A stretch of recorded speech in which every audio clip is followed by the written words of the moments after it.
Dear student, आज मैं आपको टेंस बताने जा रहा हूं। आप कई जगह टेंस पढ़ लिए और आपको टेंस नहीं समझ में आ रहा, बिल्कुल आप यहां अच्छी तरह टेंस समझोगे। ये टेंस का पार्ट 1 वीडियो है। पूरे टेंस के 12 भेदों का बारी बारी से पार्ट वाइज करके वीडियो आएगा।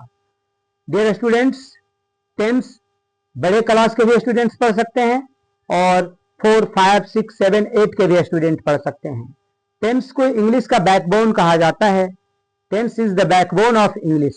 जैसे आपके शरीर में रीढ़ की हड्डी के बिना शरीर पूरा बेकार रहता है, उसी प्रकार टेंस जिसका कंप्लीट नहीं है उसके इंग्लिश बेकार रहते हैं। तो सबसे पहले आपको अच्छी तरह टेंस समझना। आइए हम टेंस पढ़ लेते हैं।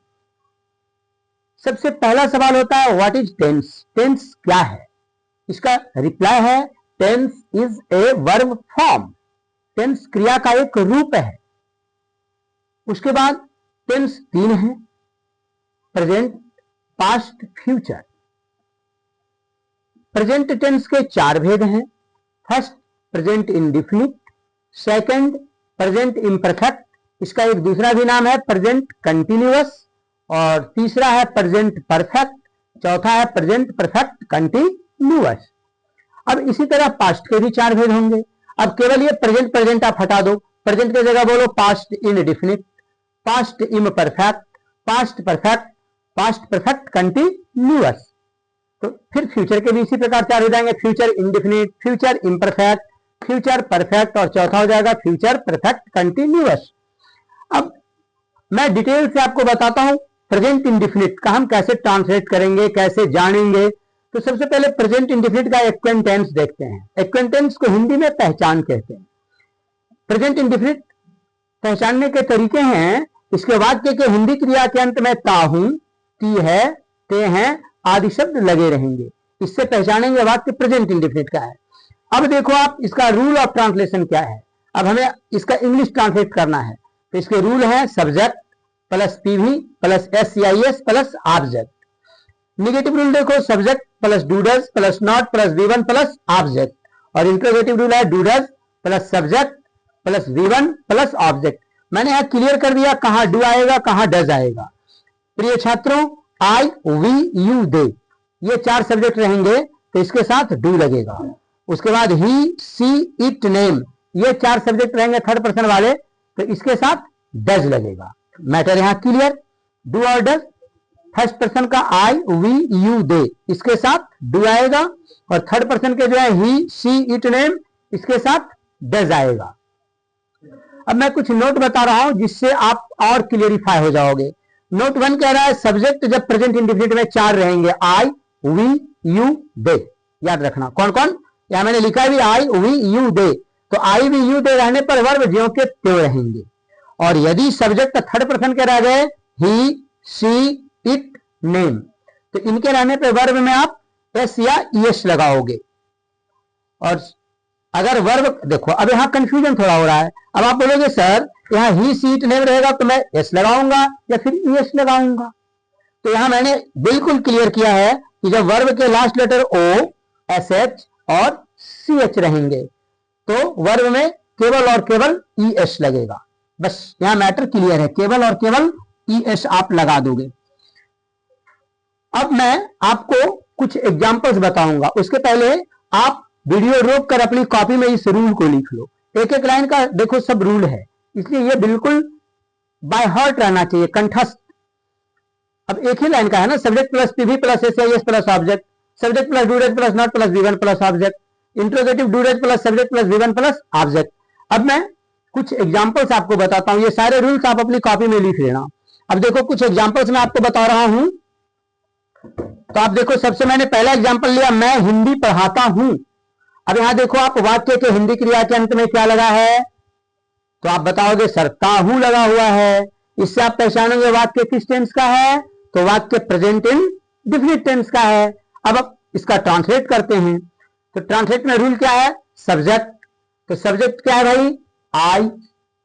उसके बाद रूल क्या है, पीवी, तो पीवी क्या है, मेन वर्ब। पीवी को एमडी भी कहते हैं, मेन वर्ब। पीवी का मतलब होता है प्रिंसिपल वर्ब, प्रधान क्रिया। एमडी का मतलब मेन वर्ब, मुख्य क्रिया। अब पढ़ाता हूं, तो पढ़ाना का अंग्रेजी क्या आएगा, टीच। तो यहाँ हो गया आई टीच, मैं पढ़ाता हूं। अब पीवी प्लस एस या एस, अब आप सवाल होता है कि इसमें एस या एस लाएंगे, तो आप रिप्लाई करोगे सर इसमें कुछ नहीं आएगा, क्योंकि नोट में आपने लिखा है कि जब subject I we you they ये चार रहते हैं तो वर्ब ज्यों के त्यों रहते हैं, इसलिए यहाँ आई सब्जेक्ट है, फर्स्ट पर्सन का सिंगुलर नंबर, तो वर्ब ज्यों के त्यों रहेंगे। और उसके बाद फिर ऑब्जेक्ट, तो ऑब्जेक्ट क्या है, हिंदी, तो आई टीच हिंदी, ये हो गया इसका ट्रांसलेट। अब इसका हम निगेटिव बनाने जा रहे हैं, मैं हिंदी नहीं पढ़ाता हूं, तो सबसे पहले ये सब्जेक्ट आ जाएगा आई। अब मैंने अभी लिखा है कि आई वी यू दे, इन चारों सब्जेक्ट के साथ वर्ब क्या आएगा, डू। अब निगेटिव बनाना है तो यहां फिर आएगा नॉट, आई डू नॉट। फिर ये टीच है, टीच आएगा, फिर आ जाएगा Hindi, I do not teach Hindi. एक चीज ध्यान देना है, प्रेजेंट इंडेफिनिट के निगेटिव और इंट्रोगेटिव में V1 रहेगा, और अफर्मेटिव में जो मैंने अभी ऊपर बनाया उसमें वर्ब में एस या एस अकॉर्डिंग टू सब्जेक्ट आएगा। अब इसका हम इंट्रोगेटिव करने जा रहे हैं। इंट्रोगेटिव है क्या मैं हिंदी पढ़ाता हूं, तो सबसे पहले हम ये डू ले आएंगे बाहर, फिर सब्जेक्ट आ जाएगा यहाँ पे आई, फिर वर्ब आ जाएगा टीच, देखो यहाँ V1 हो, ये यहाँ V1 हो गया टीच, और फिर ऑब्जेक्ट आ जाएगा Hindi, do I teach Hindi, क्या मैं हिंदी पढ़ाता हूं। अब इंट्रोगेटिव दो होता है, एक इंट्रोगेटिव हो गया सिंपल, और ये जो इंट्रोगेटिव है मैं क्या पढ़ाता हूं, इसको कहते हैं WH क्वेश्चन। WH क्वेश्चन कब होता है सेंटेंस, जब सेंटेंस के बीच में क्या, कौन, कब, कहां, कितना, ये सारे वर्ड्स रहते हैं, तो उसको हम WH क्वेश्चन कहते हैं। अब WH क्वेश्चन का ट्रांसलेट कैसे करेंगे, तो सबसे पहले ये क्वेश्चन वर्ड लाएंगे, क्या की अंग्रेजी लिख दिया मैंने, व्हाट, फिर ये वर्ब आ जाएगा डू, सब्जेक्ट आ गया यहाँ पे आई, व्हाट डू आई, और फिर क्या आ जाएगा टीच।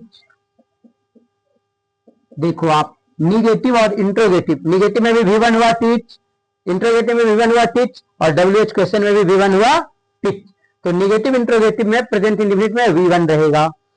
अब मैं दूसरे एग्जाम्पल की बात करता हूं, तो दूसरा एग्जाम्पल क्या है, वह हिंदी पढ़ाता है। प्रिय छात्रों अब देखो दूसरे वाक्य के हिंदी क्रिया के अंत में क्या लगा है, ता है, इससे पहचानेंगे वाक्य किस टेंस का है, तो आप जवाब दोगे ता है, इसका मतलब हुआ ये प्रेजेंट इंडेफिनिट टेंस का है। अब इसका ट्रांसलेट करते हैं, मैंने दोनों वाक्यों में केवल सब्जेक्ट चेंज किया, यहाँ फर्स्ट पर्सन सिंगुलर नंबर का सब्जेक्ट आई है और यहाँ थर्ड पर्सन का सब्जेक्ट पुट कर दिया। अब देखो यहाँ सब्जेक्ट क्या है वह, तो इसकी अंग्रेजी मैंने क्या लिखा, ही। पीवी क्या है, पीवी है पढ़ाता है, तो पढ़ाना की अंग्रेजी टीच।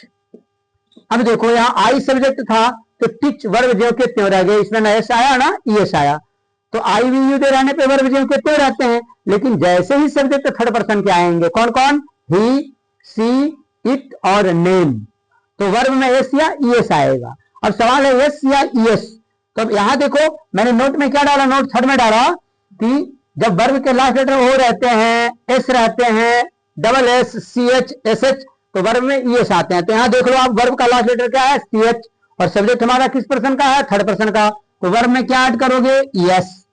अब हो गया ही टीचेज, फिर आएगा ऑब्जेक्ट हिंदी। अब आप कहोगे सर ये क्या बला है यस और ईएस का, प्रेजेंट इंडेफिनिट में आखिर वर्ब में सब्जेक्ट में जब सब्जेक्ट थर्ड पर्सन के रहते हैं तो हम वर्ब में आखिर एस या ईएस क्यों लगाते हैं, तो एक चीज आप जान लो।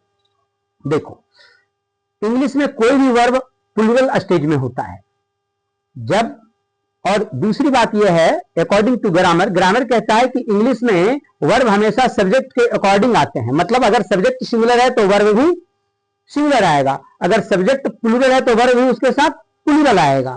तो यहां देखो सब्जेक्ट ही थर्ड पर्सन का है, ही कहने से एक आदमी का बोध होता है, ही का मतलब वह।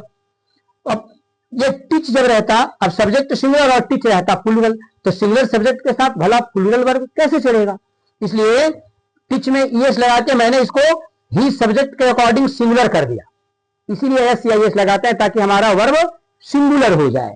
तो ही टीचेज हिंदी। अब इसका निगेटिव बनाने जा रहा हूं, वह हिंदी नहीं पढ़ाता है, तो क्या हो जाएगा ही, और मैंने अभी नोट में डाला ऊपर कि ही, सी, इट, नेम के साथ क्या आते हैं, डज, तो यहां पे हम लिखेंगे डज, फिर ले आएंगे निगेटिव के लिए नॉट, फिर अब देखो टीच है यहां, अब टीचेज में ईएस साइलेंट हो गया है ना, अब ये देखो ये साइलेंट हो गया तो V1 में आ गया, ही डज नॉट टीच, फिर आ गया हिंदी, वह हिंदी नहीं पढ़ाता है। अब इसका इंट्रोगेटिव बनाने जा रहा हूं, क्या वह हिंदी पढ़ाता है, तो ये डज को हम पहले बाहर करेंगे। देखो डज ले लिया मैंने यहां, फिर क्या आ जाएगा ही, फिर क्या आ जाएगा टीच, और फिर यहां क्या आ जाएगा Hindi, does he teach Hindi. देख लो आप, निगेटिव में भी V1 हो गया टीच, इंट्रोगेटिव में V1 हो गया टीच। अब इसका WH क्वेश्चन बताता हूं, वह हिंदी कैसे पढ़ाता है। अब देखो यहां कैसे सेंटेंस के बीच में आया ना, तो ये कैसा क्वेश्चन हो गया, WH क्वेश्चन। तो सबसे पहले WH वर्ड का मीनिंग लिखेंगे, कैसे की अंग्रेजी क्या आती है, हाउ, फिर सब्जेक्ट लाएंगे, फिर वर्ब लाएंगे, वह है ना, तो ही के साथ आपने यहां डज लगा रखा है, तो ही वाला यहां डज पुट करोगे, हाउ डज, फिर सब्जेक्ट आ जाएगा ही, ठीक है, क्लियर, हाउ डज ही, फिर आ जाएगा teach Hindi, how does he teach Hindi, question mark रखेंगे। प्रिय छात्रों, आपको जहां कहीं प्रॉब्लम हो तो आप मेरे नंबर पे भी कॉल करके पूछ सकते हो टेंस में क्लियरिफाई करने के लिए। अब ये रूल लिखकर और एग्जाम्पल देखकर आप ऑक्सफोर्ड या विद्यासागर कोई भी ट्रांसलेशन बुक उठाओ और प्रेजेंट इंडिफिनिट के जितने अफर्मेटिव, निगेटिव, इंट्रोगेटिव दिए हुए हैं WH क्वेश्चन सबको ट्रांसलेट कर डालो।